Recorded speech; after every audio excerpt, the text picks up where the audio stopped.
Existe-t-il des situations désespérées? Existe-t-il des situations désespérées? Existe-t-il de telles choses que des situations désespérées? Et s'il existe des situations désespérées, est-il réellement possible de les changer? Est-il possible de les renverser? Y a-t-il des situations désespérées? Je pense que oui. D'un point de vue humain, il y a des situations désespérées. Quelqu'un peut réellement se trouver dans une impasse, dans un endroit où vous ne savez pas vers qui vous tourner, où vous ne savez pas quoi faire. Un état qui peut devenir confus. Un état où il n'y a tout simplement aucune issue. Parfois, nous nous retrouvons dans une position où la seule chose que nous pouvons vraiment faire, c'est lâcher prise. En d'autres termes, nous nous laissons simplement porter. Et tout ce que nous pouvons dire, c'est quoi qu'il arrive, c'est d'accord. Parce que nous ne pensons pas qu'il y ait d'issue. Y a-t-il une issue? Pourrait-il vraiment avoir un changement? Peut-être que c'est un problème de famille. Peut-être une situation financière. Peut-être une situation de santé. Un problème de santé. Peut-être quelque chose de matériel, de physique, de psychologique, n'importe quoi. Peut-être quelque chose qui a à voir avec votre travail, avec votre logement, vos enfants, votre famille, votre mariage. Y a-t-il vraiment une issue? Pourrait-il vraiment y avoir une issue? Vous savez, quelqu'un a dit un jour, ne me faites pas espérer. Dites-moi simplement qu'il n'y a aucun moyen. N'essayez pas de me faire espérer parce que je me sentirai très mal si vous me faites espérer et que les choses ne s'arrangent pas. Peut-être que pour certaines personnes, c'est ainsi qu'elles pensent. Elles pensent mieux vaut ne pas me faire espérer parce que si vous me faites espérer et que les choses ne changent pas, je vais me sentir très mal. Et si, juste un instant, il pouvait vraiment y avoir un changement positif. Et s'il pouvait vraiment y avoir un miracle, y avez-vous déjà pensé? Juste, et si? Vous savez, les gens aiment parfois demander, et si ça ne marche pas? Et si ça marchait? Juste, et si ça marchait? Ils disent, je ne sais pas ce que je ferais si ça ne marche pas. D'accord, mais que ferez-vous si ça marche? Alors, quelle que soit la situation, pourrait-il y avoir une issue? Une issue fiable. Voilà donc le sujet. Nous voulons savoir s'il y a une issue. S'il y en a une, quelle en est-elle? Avons-nous un rôle à jouer? Y a-t-il quelque chose que je pourrais faire pour que la situation change dans ma famille? Y a-t-il quelque chose que je pourrais faire pour que la situation change dans mon travail? Y a-t-il quelque chose que je pourrais faire pour que la situation change dans mon école, dans mon mariage, pour mes enfants, dans ma vie, dans mon corps? Y a-t-il quelque chose que je pourrais faire? Quelqu'un dit, j'ai fait tout ce qui est humainement possible. Monsieur, vous n'avez fait que ce que vous savez. Est-il possible qu'il y ait quelque chose que vous ne savez pas? Mais si vous le saviez, est-ce que cela pourrait changer? Est-il possible, un instant, que vous pensiez à cela? Est-il possible qu'il y ait quelque chose que vous ne savez pas. Et si cette chose que vous ne savez pas était précisément la chose qui pourrait tout changer, y avez-vous déjà pensé? J'ai fait tout ce que je connais. Ça, c'est votre limite. Vous avez tout fait jusqu'à vos limites. Et s'il n'y a qu'un pas de plus à faire? Et si ce pas était ce que vous ne connaissez pas du tout? Savez-vous que dans la vie, bien souvent, c'est là que nous arrivons. Quand vous êtes au bout de vos forces et qu'il n'y a aucune issue, il n'y a plus qu'une seule étape que vous n'avez pas franchie. Et cette étape, c'est ce que vous ne connaissez pas du tout. Si vous le saviez, peut-être l'auriez-vous déjà fait. Parfois, c'est cette étape à laquelle vous pensez qu'elle ne marchera pas. Vous en avez entendu parler, vous y avez pensé, mais la seule chose à laquelle vous avez pensé quand vous y avez pensé, c'est que cela ne fonctionnerait pas. Vous êtes-vous déjà retrouvé dans cette situation? Vous avez tout essayé pour quelque chose que vous essayez de faire. Et puis, une pensée vous est venue. Fais-le de cette autre façon. Et vous avez pensé, oh non, ça ne marchera pas. Si ceci n'a pas marché, et si cela n'a pas marché, et si l'autre n'a pas marché, comment ceci pourrait-il marcher? Et puis, d'une certaine manière, vous avez déjà presque tout abandonné. Et ensuite, vous vous dites, cela ne coûte rien d'essayer également celui-là, au moins pour me prouver que je n'ai rien laissé de côté. Et puis, vous appuyez sur ce bouton et ça marche. Et vous dites, mon Dieu, j'y ai pensé tout le temps. Pourquoi ne l'ai-je pas fait? Cela vous est-il déjà arrivé? Savez-vous que dans les situations de la vie, cela arrive tout le temps? Cela arrive tout le temps. C'est pourquoi nous voulons étudier pour découvrir. Y a-t-il quelque chose que je pourrais faire pour provoquer le changement? Y a-t-il des écritures qui suggèrent qu'il pourrait y avoir un miracle pour vous? Il peut simplement y avoir une issue. Et je voudrais que nous regardions brièvement ces écritures.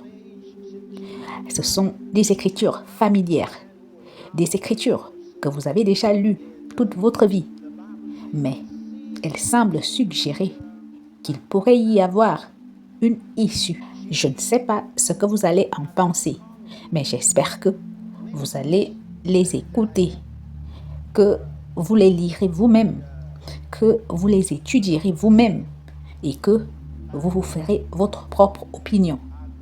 Peut-être qu'un miracle est en chemin pour vous.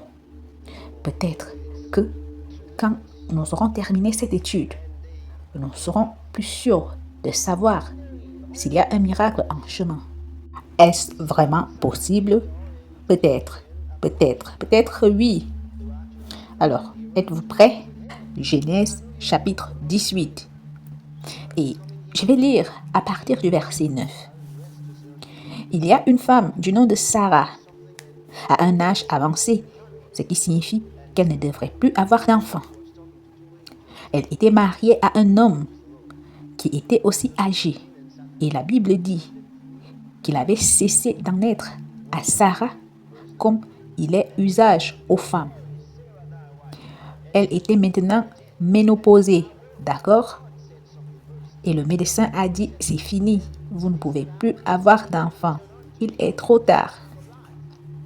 Et ils ont abandonné.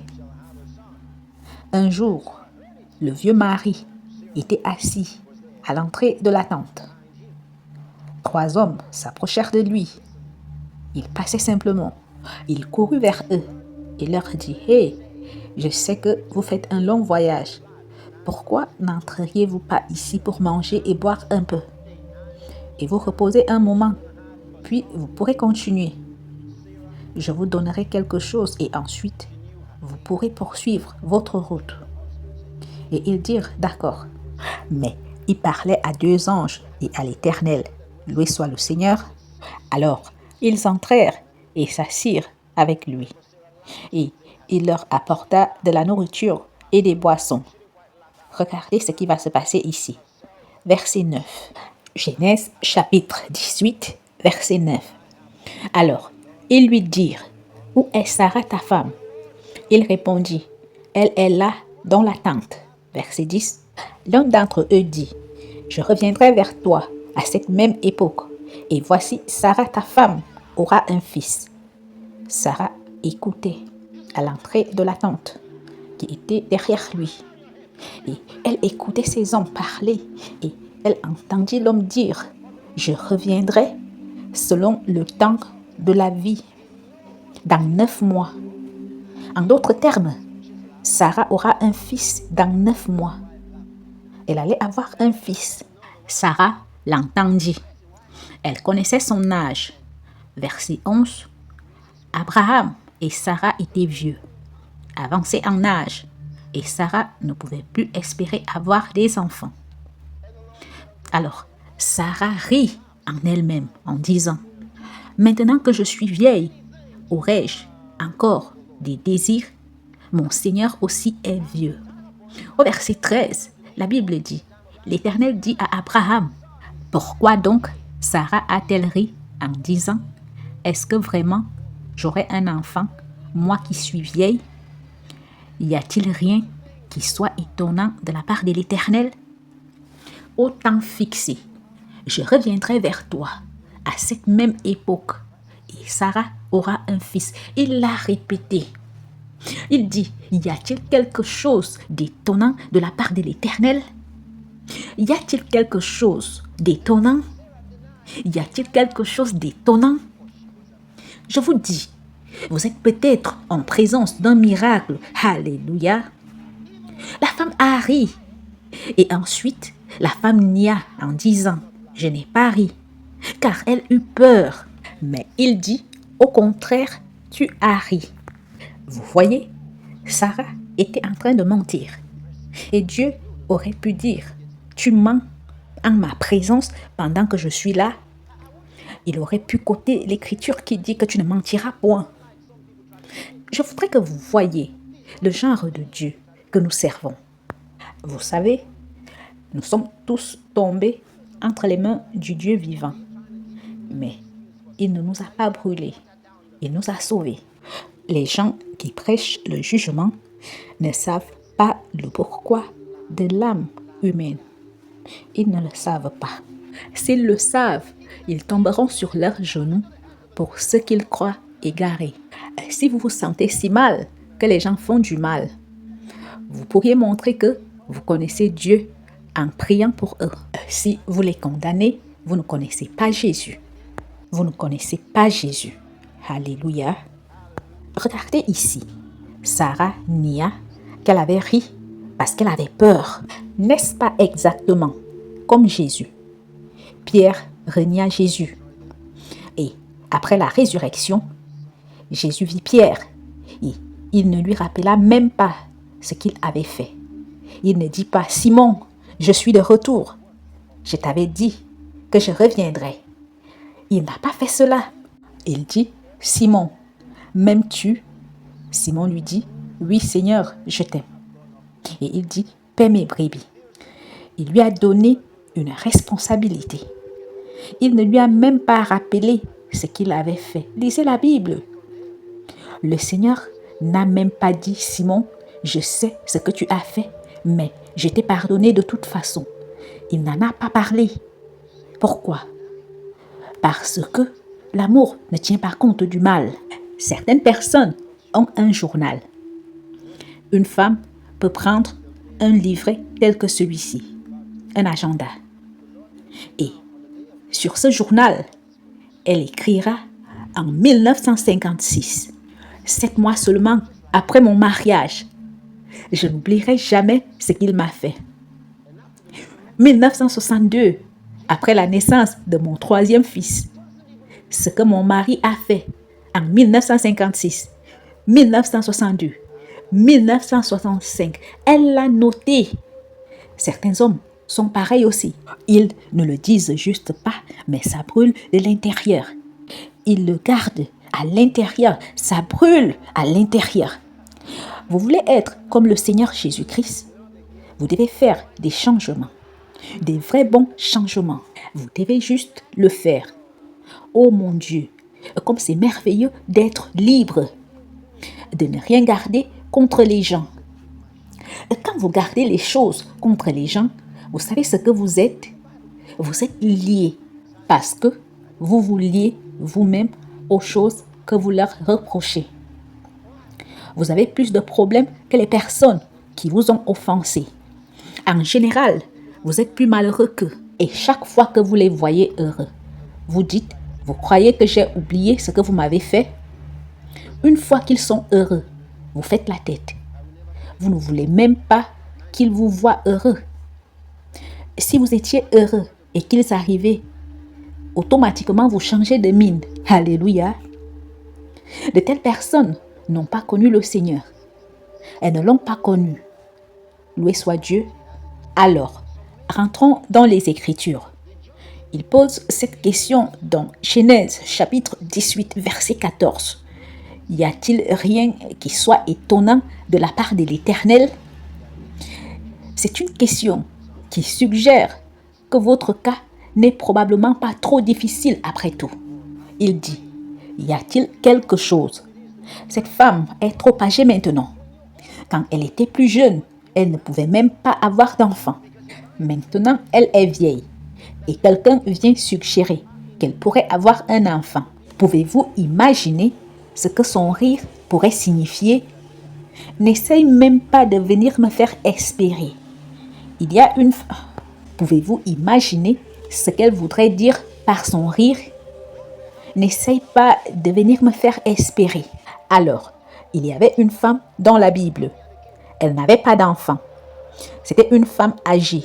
Et la Bible parle également du mari qui était âgé. Et le prophète a demandé à son serviteur, « Que pouvons-nous faire pour cette femme ?» Et le serviteur dit, « Elle est riche, elle a tout ce qu'elle veut, elle a tout ce dont elle a besoin. » Et il dit, « Essayez de voir ce que nous pouvons faire pour elle. » Ils revinrent et dirent, « Hé, elle n'a pas d'enfant. Le mari aussi est âgé. » « Ouh, maintenant je sais. » Et le prophète dit, « À cette même époque, l'année prochaine, tu embrasseras un fils. » Et elle dit, « Non, mon Seigneur, homme de Dieu, ne trompe pas ta servante. » Ça, c'est dans 2 Rois chapitre 4 verset 16. Elle dit, « Ne me mens pas. Ne trompe pas ta servante. » Et de toute façon, elle eut un fils. Lorsque le garçon grandit, il sortit avec son père un jour, puis il revint et mourut. Savez-vous ce qu'elle fit? Elle ne pleura pas, elle n'a pas pleuré. Elle dit simplement, où est le prophète? Elle prit son adresse et alla le trouver. Il lui demanda, comment vas-tu, femme? Elle dit, bien. Comment va ton mari? Bien. Comment va ton fils? Bien. Mais elle lui dit, viens. Et puis elle dit, ai-je demandé un fils à mon Seigneur? N'ai-je pas dit, ne me trompe pas? Voyez-vous, c'est ce qu'elle ressentait. C'est ainsi qu'elle a perçu la chose. Je vous ai dit de ne pas me mentir. Je t'ai dit de ne pas me tromper. J'étais mieux sans un fils. Maintenant, tu me donnes un fils et le garçon meurt. Comment me sentirais-je maintenant? Il vaut mieux ne pas avoir que d'avoir et de perdre. Vous savez, je suis d'accord avec elle. Vous ne savez pas ce que c'est que de perdre quelque chose si vous ne l'avez jamais eu. Le prophète lui dit, « Femme, calme-toi, je sais où est le problème. Ton fils va revivre. » Oh, alléluia. Le garçon revint à la vie. Loué soit le Seigneur. Oh, alléluia. Alors, parfois, il est plus confortable de ne pas se faire d'espoir du tout. Alors, vous restez dans votre zone de confort et personne n'essaye de bousculer votre nid en vous disant que vous pourriez avoir un meilleur travail ou que vous pourriez même avoir un travail ou que votre famille pourrait devenir quelque chose ou quoi que ce soit. Et vous dites, hé, laisse-moi là où je suis, je vais bien. Non, vous n'allez pas bien. Je veux vous dire quelque chose au sujet de Dieu. La Bible dit que Dieu cherche des occasions pour vous bénir. C'est ce que la Bible nous enseigne. Il cherche des occasions. La Bible dit, car l'Éternel étend ses regards sur toute la terre pour soutenir ceux dont le cœur est tout entier à lui. 2 Chroniques chapitre 16 verset 9. Cela voudrait dire ceux dont le cœur est tourné vers lui. Ses yeux parcourent toute cette terre à la recherche d'occasions de bénir, comme c'est vrai. Quelle est l'occasion? Chaque besoin humain est une occasion pour Dieu de vous bénir. Quand vous voyez un besoin humain, comprenez que Dieu veut combler ce besoin. Le problème, c'est que son invitation est à votre porte quand il sait que vous avez un problème. Quand vous avez quelque chose qui semble difficile pour vous et qui semble n'y avoir aucune issue et que vous avez besoin d'aide, Dieu Tout-Puissant dit que c'est une occasion de vous bénir, juste pour vous faire savoir qu'il vous aime et qu'il veut que tout aille bien pour vous. Oh, ça, ce ne sont pas des paroles venant de quelqu'un qui essaye de vous faire vous sentir bien. Non. Regardez ceci. Il dit à cette femme, « Hé, dans 9 mois, tu auras un fils. » Elle est vieille. Son mari est vieux. Elle avait été déçue. Il n'y avait aucune issue. Et Dieu vit cela comme une occasion de bénir. Et dit, « Hé, tu auras un fils. » Et la femme dit, « Oh, ce n'est pas possible. Y a-t-il rien qui soit étonnant de la part de l'Éternel? »